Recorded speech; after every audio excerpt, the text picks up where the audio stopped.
দর্শক, আজকের বাজার দরের খবর জানবো। এর ব্যাপারে গাজীপুর থেকে এবং সাতক্ষীরা থেকে যুক্ত হচ্ছেন সহকর্মী রফিকুল ইসলাম খান এবং আমিনা বিলকিস ময়না। প্রথমে চলে যাচ্ছি গাজীপুরে। রফিক, গাজীপুরের দ্রব্যমূল্যের পরিস্থিতি কেমন দেখছেন? আপনাকে যদি একটু জানিয়ে রাখি, গাজীপুরে কিন্তু সপ্তাহের ব্যবধানে সকল প্রকার যে শাকসবজি রয়েছে সবগুলোর দাম প্রায় কেজি প্রতি 10 টাকা বেড়েছে।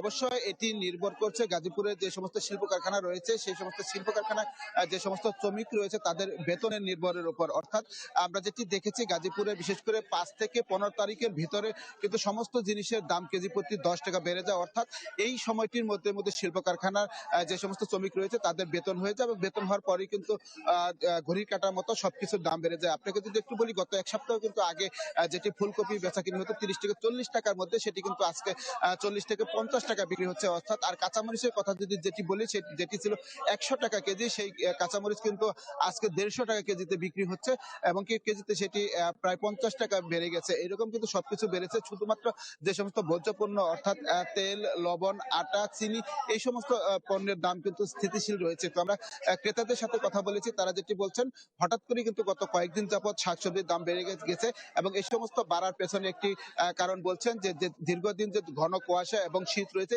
এই সমস্ত কারণেই কিন্তু বাজারের সরবরাহটা কিছুটা কমে গেছে।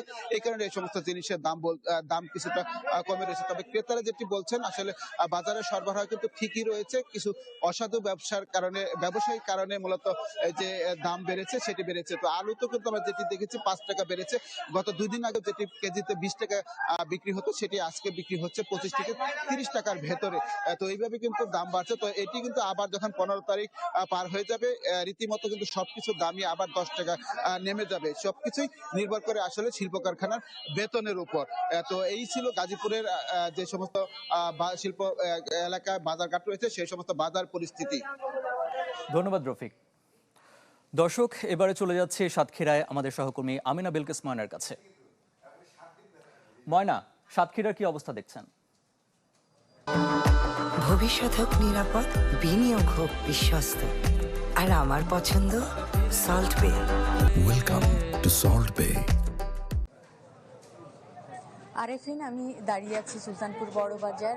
ভোর সকালে পাইকারি বাজার শুরু হয়েছিল, সেটি শেষ হয়ে এখন খুচরা মূল্যের বাজারে পসরা সাজিয়ে বসেছে বিক্রেতারা।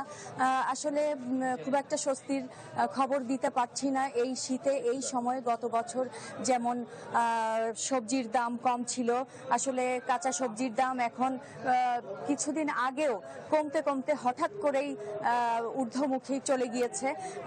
ফুলকপি,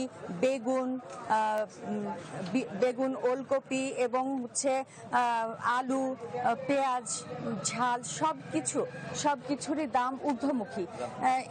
এই ক্ষেত্রে যখন খুচরা মূল্য এখন পেঁয়াজ 35 থেকে 40 টাকা, কাঁচামরিচ 90 টাকা, বেগুন 30 টাকা, ওলকপি 22 টাকা, ফুলকপি 40 টাকা কেজি দরে বিক্রি হচ্ছে। কিন্তু গত বছর এই সময় দেখা গিয়েছিল যে বাঁধাকপি 2 থেকে 3 টাকা কেজি দরে বিক্রি হয়েছে এবং ফুলকপি 2 টাকা কেজি দরে বিক্রি হয়েছে, যা বাজার মূল্য বেশি না পাওয়ার কারণে কৃষকরা সব নষ্ট করে দিয়েছিল। এদিকে মাছের দাম কম ছিল, কিন্তু এই এক সপ্তাহের ব্যবধানে মাছের দামটাও ঊর্ধ্বমুখী।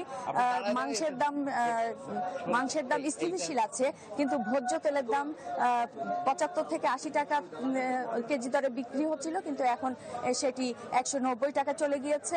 ডিমের দাম 7.5 টাকা ছিল, কিন্তু আজ এই একটু আগেই দেখা গেল যে 8 টাকা 30 পয়সা করে বিক্রি হচ্ছে। তো সব মিলিয়ে কিন্তু বাজার আসলে ঊর্ধ্বগতি। এখন বিক্রেতারা বলছেন যে আসলে চাষ কম হয়েছে, যে কারণে এই জলাবদ্ধতার কারণে মানে দেরিতে চাষ করা হয়েছে এবং এ কারণেই কম থাকার কারণে দাম বেশি। এই ছিল বাজার পরিস্থিতি সর্বশেষ। আরেফিন, ধন্যবাদ ময়না।